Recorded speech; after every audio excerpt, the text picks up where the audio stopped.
Alguns acontecimentos recentes, como o aparente desentendimento entre os CEOs da NVIDIA e da OpenAI, causaram uma incerteza no mercado de ações de tudo que tem a ver com IA e uma queda do preço dessas ações, né? E no vídeo de hoje eu queria fazer uma recapitulação, assim, um apanhado de como está a situação da bolha da inteligência artificial, né? Que é a minha Moby Dick, né? A minha baleia que eu estou sempre buscando aqui, falando para vocês, ó, vai acontecer eventualmente, mas a gente tá entendendo melhor essas dinâmicas. E o vídeo de hoje vai ser muito bom pra gente debater, assim, a quantas anda essa, né, bolha da inteligência artificial nos Estados Unidos, especificamente no mercado das Big Techs lá dos Estados Unidos. Nós somos o canal Tecnologia e Classe, falamos sobre tecnologia e política, a política da classe trabalhadora. Os roteiros vão estar ali no link, tem maneiras de apoiar, tá? Então, se você curte o canal, essa pesquisa aqui ficou bem completa. Pense em nos apoiar, mandar um pix, tem um apoia-se ali. Mas, né, sem mais delongas, depois que você já deixou o seu like, se inscreveu, vamos para o vídeo no canal, beleza? Então, assim, tudo começou com o estremecimento da bela amizade entre Jensen Huang, CEO da NVIDIA, e Sam Altman. O que aconteceu, tá, pessoal? Em algumas coisas que o Jensen Huang falou por aí, parece que ele estava expressando, assim, digamos, preocupação com a capacidade da OpenAI de pagar, por exemplo, o dinheiro que ela está devendo para a NVIDIA, porque a NVIDIA tem investimento. Vocês devem lembrar daquele gráfico, né, que era a NVIDIA investe na OpenAI, que daí depois paga a Oracle, que paga a NVIDIA, tinha um loop, assim, da economia lá. Eu vou tirar aqui do Tecmundo mais ou menos a frase que ele falou. O CEO da empresa, Jensen Huang, teria expressado dúvidas sobre uma suposta falta de disciplina das empresas de IA em termos de modelo de negócios. Ele também estaria preocupado com a concorrência crescente de outros modelos de linguagem, como Google Gemini e Claude.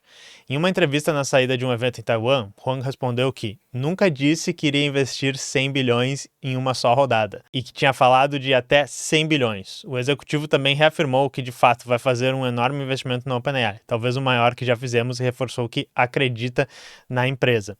Porque, né, pessoal, a gente falou para vocês que tinha aquela coisa que mais levantou, né, red flags de todo mundo, que era quando a NVIDIA disse, ó, eu prometo que em tanto tempo nós vamos investir 100 bilhões na OpenAI, e todo mundo basicamente disse, que legal, você vai pagar 100 milhões para a empresa que o modelo de negócios é comprar os produtos da sua empresa, né, você está investindo no seu próprio consumidor dos produtos, suspeito. E daí, quando foi feita uma pergunta que não era exatamente sobre isso que ele voluntariou ali, ele disse assim, nós nunca dissemos que nós pagaríamos 100 bilhões de uma tacada só, e não foi meio que isso que a repórter perguntou, tá? Só ficou estranho, assim, ele saiu na defensiva muito rápido. E do lado da OpenAI, né, segundo o artigo do Tecmundo, ao mesmo tempo a própria OpenAI teria as próprias reclamações sobre o acordo. Segundo a Reuters, a empresa se mostrou insatisfeita com os recentes chips entregues pela NVIDIA para uso em data centers de IA. Os problemas estariam principalmente no atraso da inferência e etapa de processamento de pedidos e respostas aos prompts de usuários. Essas questões teriam surgido em testes do Codex, chatbot da marca voltado para programação. Na rede social X, o CEO da OpenAI, Sam Altman, chamou os rumores de insanidade e reforçou o compromisso com a marca. Adoramos trabalhar com a NVIDIA, que fabrica os melhores chips de IA do mundo, esperamos ser um cliente gigante por muito tempo, disse o executivo. Então, assim, ó, eu não entendi por que numa entrevista a OpenAI teria dito assim, ó, esses atrasos de inferência que a gente está vendo tem a ver com o hardware da NVIDIA. Isso é uma coisa muito estranha de dizer, tá? Eu não sei se é porque as pessoas estavam reclamando que tinha problemas nos novos produtos da OpenAI, que tinha algum tipo de lentidão, e daí parece que eles quiseram botar a culpa no hardware, na GPU da NVIDIA, as novas versões são piores. Isso pode até ter um fundo de verdade técnica, eu não sei, sinceramente, mas é muito estranho e parece que eles estão tentando culpar algum problema que eles estão tendo no hardware da NVIDIA. Isso pegou mal para eles também, e daí no final, tanto que o Sam Altman teve que se retratar, dizendo, não, pô, adoro a NVIDIA tá tudo certo. E essa situação que aconteceu chamou atenção para uma coisa que é assim, esses acordos entre empresas de IA, eles são muito focados em promessas do que vai ser pago no futuro, são coisas que vão ser realizadas no futuro. E daí depois que aconteceu isso, que nem eu disse, o Sam Altman teve que pedir desculpas, dizer, não, é insanidade dizer que a gente não tá trabalhando super próximo com a NVIDIA, e o próprio Jensen Huang da NVIDIA teve que ir em alguns programas e dizer assim, não tem briga, não tem drama, tá tudo certo entre nós, né, pessoal, por favor, não achem que tem nada de errado. Só que isso acabou sendo considerado por muitas pessoas como um banco naquele momento, né? Vocês podem imaginar quando o Collor congelou as poupanças, assim, e daí o banco diz assim, ó, não se preocupa, pessoal, vocês não precisam correr para o banco e sacar o seu dinheiro, porque a gente tem dinheiro suficiente para pagar todo mundo, então vocês não precisam entrar em pânico. E daí isso causou um leve pânico, as pessoas entraram em pânico, ouviram a coisa do jeito que vocês ouviriam nessa situação aí dos bancos, que é tipo assim, vai dar ruim se todos vocês quiserem, né, tirar o seu dinheiro que vocês têm nesses investimentos. E daí isso causou uma reação no preço das ações das Big Techs. Esse frame eu tirei de um vídeo do Gamer Nexus, que inclusive eu vou citar ele aqui como uma boa referência logo mais ali para baixo, mas ele mostrou aqui a queda do preço das ações da Oracle, da Nvidia, da AMD e da Microsoft. E daí, assim, esse acontecimento aí, a briga entre os CEOs e tal, isso aqui chamou muita atenção, isso que teve manchetes e tal, mas agora eu gostaria de fazer uma análise um pouquinho mais profunda de vários assuntos que a gente já trouxe aqui e meio que tentar trazer eles numa análise só e um pouquinho mais didática. A primeira coisa que eu queria falar para vocês é que tem meio que uma subdivisão do mercado de inteligência artificial, que a gente chama, em alguns setores. E esses setores, eles funcionam um pouco diferente, tá? O que é essa subdivisão? A gente tem as empresas que fazem hardware para IA, que geralmente é considerado placas de vídeo, né? Chips, aceleradores de treinamento e inferência de IA. É a AMD, a Nvidia, que é a maior de todas, hoje é a maior companhia do mundo, exatamente por causa do hype em cima da tecnologia de IA. E talvez o Google, eu botei, porque o Google meio que está começando a produzir seus próprios hardwares, que talvez até possam superar, em alguns casos, os hardwares que a gente está mais acostumado, como da Nvidia. A gente tem empresas de infraestrutura de IA e nuvem, que são a Oracle, CoreWeave, Crusoe, a AWS e outras. Elas são as empresas que constroem data centers, que fazem os prédiozões, ligam esses prédios num grid elétrico, botam todas as GPUs lá dentro, né, provém conectividade para eles. Isso que essas empresas fazem. A gente tem os laboratórios de pesquisa em IA, que são a OpenAI, Anthropic, Google, Mistral. São essas empresas que fazem a tecnologia de base para o uso da IA, fazem modelos de IA, fazem o treinamento. É geralmente quem a gente está mais falando, quem a gente está mais pensando quando a gente fala de indústria de IA. E a gente tem as startups e produtos baseados em IA. E esses são os produtos que são para o consumidor final. Então a gente tem o Cursor, Manus e todos os software as a service, né? Todos os SaaS que vocês possam imaginar por aí. E todos esses setores, eles têm características um pouco diferentes, tá? Então, assim, o hardware, todo mundo precisa comprar as placas de vídeo para fazer funcionar. Geralmente essas placas de vídeo vão estar onde? Vão estar dentro dos data centers. Esses data centers são empreendimentos imobiliários. São empresas que elas estão construindo esses prédios, elas estão assegurando os recursos de energia que é necessário, os recursos de espaço, e elas vão manter isso aí para ganhar dinheiro alugando eles para quem? Alugando eles para geralmente ou os laboratórios de pesquisa em IA e que também fazem a venda da API da IA, né, do uso mais básico da IA como a OpenAI, Anthropic, Google, ou também alugando eles para as startups que têm os seus produtos. Já as startups que têm os seus produtos, geralmente o fim principal deles não é o desenvolvimento de IA, é entregar algum produto que faz o uso da IA para, por exemplo, escrever código, gerar imagens, ser um agente que gerencia tarefas, tá? E geralmente a característica interessante que a gente tem desses SaaS, né, desses serviços baseados em IA, é que eles gastam muito dinheiro alugando chamadas, né, de modelos de IA base de empresas como a OpenAI, tá? E geralmente também o grande investimento, né, o dinheiro que arregala os olhos, ele fica na pesquisa em IA, né? É lá onde a gente vê, assim, 100 bilhões, 10 bilhões, esse tipo de coisa, ou ele fica para alocação de dinheiro nos data centers, para comprar terreno, para construir prédio, tá? Então, são setores que estão muito interligados entre si, até na hora de explicar aqui, talvez eu tenha interligado eles, mas eles são setores levemente diferentes. E por que é importante isso? Porque agora a gente começa a entender mais ou menos onde é que estaria essa bolha, né? Onde é que estaria esse investimento, que ele está dependendo de muita especulação e que se ele não der retorno, ele pode quebrar todo esse ecossistema. Onde é que provavelmente está essa bolha? Ela está na segunda camada que eu mostrei ali para vocês, que seria infraestrutura e data centers, tá? Porém, ele é mais ou menos puxado pelas outras partes. Por quê? Aí eu vou recomendar esse vídeo do canal Gen, tá? Que é como os data centers vão quebrar os Estados Unidos da América como 2008, tá? Ele faz uma comparação à crise que eles tiveram imobiliária de 2008. Por quê? E ele explica de uma maneira muito boa, tá? A construção de data centers lá nos Estados Unidos, ela constrói por causa da demanda do uso de pesquisa, né, e dos serviços de IA que está aumentando muito lá nos Estados Unidos. Hoje, tá começando muitos projetos e estão no meio vários projetos da construção desses data centers, esses prédios gigantes, né, que vão estar cheios de GPU, cheios de servidores para rodar inferência e treinamento de modelos de IA. Esses investimentos, eles só vão dar retorno de verdade, esse investimento, quando efetivamente tiver placa de vídeo lá dentro, tiver eletricidade entrando, tiver conectividade para esses data centers, eles estiverem rodando produtos de IA que dão lucro. Então todos esses projetos eles precisam ser completos, todas essas coisas têm que estar no seu lugar para que eles comecem a dar lucro. Só que, por exemplo, a Oracle, que ela tem um contrato de 300 bilhões de prover data centers com a OpenAI, ela tá pegando e tá a rodo construindo novos data centers. Esses data centers que ela prometeu para a OpenAI. E para construir esses data centers, ela tá contraindo dívidas. Ela não vai investir todo o dinheiro dela para comprar data centers. Ela pega dinheiro emprestado e ela começa a construir esses prédios. Os bancos que estão emprestando esse dinheiro para a Oracle para ela financiar esses projetos pegam os juros dessas dívidas, né? Porque a Oracle paga juros em cima dessas dívidas, e daí elas juntam eles todos em pacotinhos de investimentos e vendem para outras pessoas que vão receber os juros desse negócio. Fazem, né, um pacotinho de investimentos e vendem para outras pessoas dizendo, tem um risco aqui moderado, um risco de que a Oracle não possa pagar esses data centers, né? Mas são investimentos imobiliários. E daí eles pegam esses investimentos imobiliários que são data centers, empacotam eles e vendem isso para investidores. E se vocês lembram do que aconteceu em 2008, vocês vão ver que isso aqui é muito parecido. Só que isso gera uma situação em que estão sendo vendidos os empréstimos para esses data centers como investimentos imobiliários de não tão alto risco e uma dificuldade da OpenAI pagar a Oracle, por exemplo, ou a falta de demanda pelas ferramentas de IA,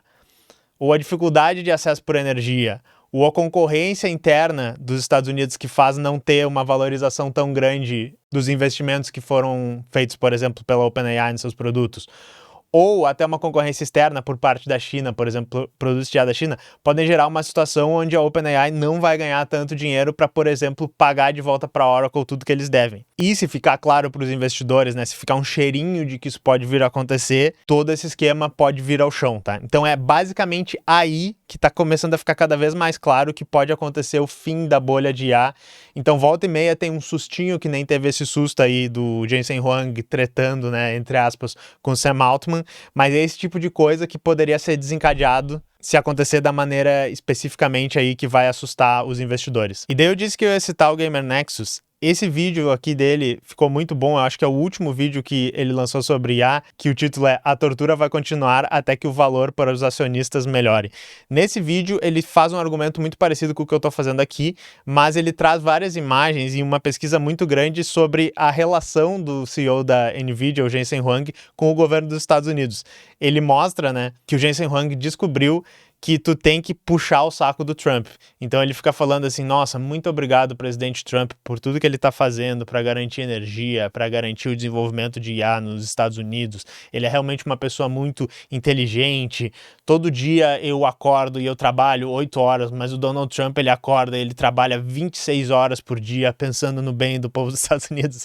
Então assim, é bem legal como o Gamer Nexus consegue mostrar o que, tá? Que só falta o Jensen Huang mandar um áudio no Zap, num grupo pros amigos dele, falando igual ao mamãe falei das ucranianas, tá ligado? Por quê? Porque as empresas de IA, elas sabem que eventualmente vai dar ruim. E que elas vão precisar do apoio do governo para talvez que não quebre a Oracle. A OpenAI fica sem data center e daí quebra a OpenAI. Ou a NVIDIA fica sem consumidor para suas GPUs e daí quebra a economia dos Estados Unidos, porque a economia dos Estados Unidos estava crescendo toda agarrada no crescimento da NVIDIA, esse tipo de coisa. E o governo dos Estados Unidos está pensando nisso. O governo dos Estados Unidos tem uma coisa que eles chamam, que é o plano Pax Silica, do latim, né, seria paz em silício. Eu acho que essa é a tradução certa. Quando eu tava buscando sobre esse negócio, eu achei que tem um termo que é o Pax Sinica, que tem a ver com a hegemonia da China na Ásia e tal. Então eu não sei se eles mesmos fizeram um trocadilho com esse plano deles, porque é um plano para tentar se opor à China, por exemplo, como um inimigo geopolítico deles, para garantir o acesso à infraestrutura críticas e recursos naturais para o desenvolvimento de IA. Então o governo dos Estados Unidos está falando que eles têm um plano para isso, né? Obviamente eles têm um plano para isso, mas esse aqui é a maneira que eles falam disso publicamente. Porque vocês veem o governo Trump falando cada vez mais em voz alta que os movimentos de expansão que eles têm feito, por exemplo, para a América Latina, falando em dominar a Groenlândia, eles têm a ver explicitamente com garantir a dominância de recursos naturais para IA. Por exemplo, eles estão dizendo, ó, quanto espaço tem na Groenlândia para botar data center. O clima na Groenlândia é bom para botar data center. Olha o acesso a recursos naturais todos que a gente teria lá. Então esse tipo de coisa está acontecendo direto. E ao mesmo tempo que isso tudo está acontecendo, também está acontecendo um outro movimento no mercado de ações dos Estados Unidos, que é essa possibilidade da disrupção, né, da inovação causada pelas ferramentas de IA no mercado de trabalho, também está criando uma fuga dos investidores das ações geralmente ligadas a serviços comuns nos Estados Unidos e levando esses investimentos para algumas empresas que estariam fazendo uso de tecnologia de IA e automação nesse mesmo tipo de setor. O que sim, várias pessoas vão dizer, é inovação, é a tecnologia, né, a IA substituindo empregos. Isso é o progresso, gente, não tem como ir contra isso. Sim, beleza, mas isso pode desencadear toda uma outra crise nos Estados Unidos e provavelmente aqui, que é um país que nem eu disse, eles estão com uma crise de aumento de preços, preço de comida, preço de gasolina, e o crescimento do mercado de ações deles está todo agarrado no crescimento dessas empresas de IA, que é um crescimento que, enfim, ele é muito aumentado por essa manipulação financeira, por essa especulação em cima do potencial valor que pode chegar do desenvolvimento dessas ferramentas de IA. E enquanto isso, aqui no Brasil, né, e eu botei Brasil com Z, e vocês vão entender por quê,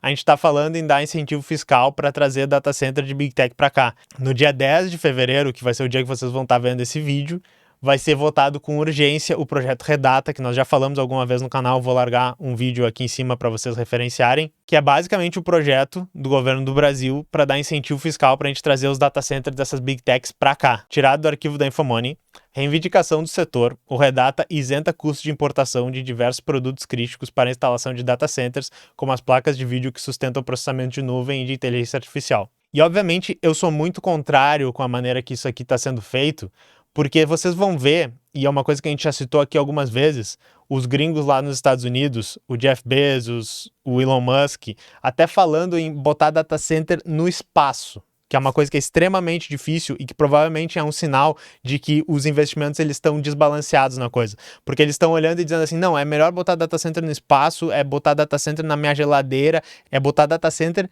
onde a gente conseguir, porque a gente precisa de cada vez mais território, a gente precisa de cada vez mais eletricidade, os caras estão aceitando qualquer coisa, mas aqui no Brasil, eles não conseguem se prestar a nem pagar os nossos impostos. A gente está oferecendo tudo que eles precisarem, incentivo fiscal, para eles fazerem o quê? Usarem o nosso território, usarem a nossa energia, usarem a nossa água para a gente comprar o hardware que é produzido lá e para a gente rodar produtos de empresas de lá, para eles pegarem e usarem os nossos dados para treinar os modelos e depois sufocarem o desenvolvimento da nossa economia local, dizendo que a gente não tem que ter lei de privacidade, dizendo que a gente não pode ter o nosso próprio sistema de pagamentos porque isso faz o sistema de cartão de crédito lá dos Estados Unidos perderem dinheiro. É isso que esse projeto aqui está fazendo, tá? Então isso aqui é antítese de soberania digital, isso aqui é antítese de desenvolvimento tecnológico. Não adianta vocês virem me dizer, eu sei que vai vir gente dizer aqui, mas o Brasil não consegue construir data center, então é melhor que eles tragam os data centers para construir aqui dentro. Pelo menos, então, eu quero que eles nos paguem o dobro do que vai nesses data centers e que eles nos entreguem a tecnologia, tá? O que está sendo feito não é isso, nós estamos entregando de bandeja a nossa energia, o nosso território e nós estamos dando isenção fiscal para eles. E antes que vocês reclamem, aquela matéria da Infomoney está dizendo, está sendo puxado pelo PDT, está sendo, se disserem assim, nossa, o PT foi pego desprevenido, o PT vai ter que lutar contra isso. Esse projeto, ele é do PT, tá aqui o Haddad, olhando o Jensen Huang mostrar a GPU, e o Jensen Huang tá dizendo, pode crer, é tipo uma GPU, e a Haddad, tá, é uma GPU, faz cálculos matemáticos, não é mesmo? Esse projeto aqui é o projeto do governo, tá, pessoal? De um governo que, para fazer memezinho e dizer que é soberano digital e que o caramelo é soberano e tal, ele faz muito bem, mas na hora de fazer uma coisa que realmente poderia desenvolver a gente e poderia buscar o nosso desenvolvimento tecnológico, eles literalmente estão vendendo nossos recursos naturais para enriquecer Big Tech e ajudar eles a inflar mais a bolha deles, que, claro, pode destruir grandes partes da economia dos Estados Unidos, mas vai destruir grandes partes da economia global. E se vocês estão entendendo o que eu estou dizendo sobre a aproximação do governo Trump com as empresas de IA, vai ensejar uma maior repressão do governo dos Estados Unidos, um maior controle do governo dos Estados Unidos sobre a economia dele e uma maior interferência do governo dos Estados Unidos sobre os outros governos, tá? É fácil ir contra isso? É fácil fazer desenvolvimento tecnológico no Brasil? Não é. Mas isso aqui é o caminho errado. Isso aqui é muito ruim e nós vamos nos arrepender no futuro de ter cedido a esse tipo de coisa. Então, enfim, pessoal, eu espero que vocês tenham curtido esse vídeo aqui. Eu sei que é muita coisa, é muitos pontos para ligar, Mas, em resumo, nós temos vários setores do mercado de IA. O setor imobiliário, que é o setor de construção de data centers, é o que parece mais frágil hoje, não só por causa de todos os investimentos, mas por causa da perspectiva de que, se não der certo os produtos de IA, se não for tão grande a demanda dos produtos de IA, essas empresas não têm o que fazer com esses prédios, não precisam alugar esses prédios, não precisam de tanto processamento, e daí não se paga essas dívidas. Várias outras partes do mercado, tanto de IA quanto do mercado comum lá nos Estados Unidos, vão colapsar, e daí, meu amigo, aí tá feita a lambança, beleza? Nós nos vemos na próxima. Deixa o like, se inscrevam e tchau.